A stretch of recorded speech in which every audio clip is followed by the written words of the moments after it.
Colaba Vandre SEEPZ Mumbai metro line 3 या मुंबईच्या पहिल्या पूर्णतः भूमिगत मेट्रो मार्गिकेवरील RHVLR ते BKC याच्या पहिल्या टप्प्याचं प्रधानमंत्री नरेंद्र मोदी यांच्या हस्ते हिरवा झेंडा दाखवून लोकार्पण करण्यात आलंय।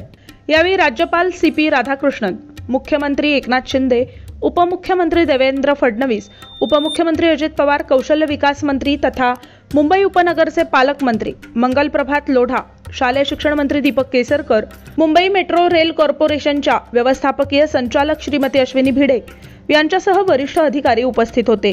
या दरम्यान पंतप्रधान मोदी यांच्या हस्ते मेट्रो कनेक्ट 3 या मेट्रो सेवेच्या मोबाईल ॲपचंही लोकार्पण करण्यात आले। हे ॲप नवीन वैशिष्ट्यांसह प्रवासाचा अनुभव वाढवण्यासाठी आणि नागरिकांच्या सोयीसाठी देखील उपयुक्त असणार आहे। याच सोबत मेट्रो 3 प्रकल्पावर आधारित कॉफी टेबल बुकचंही अनावरण प्रधानमंत्री मोदींच्या हस्ते करण्यात आले। यामध्ये भूमिगत मेट्रो प्रवासाच्या नेत्रदीपक फोटोंचा देखील संग्रह आहे।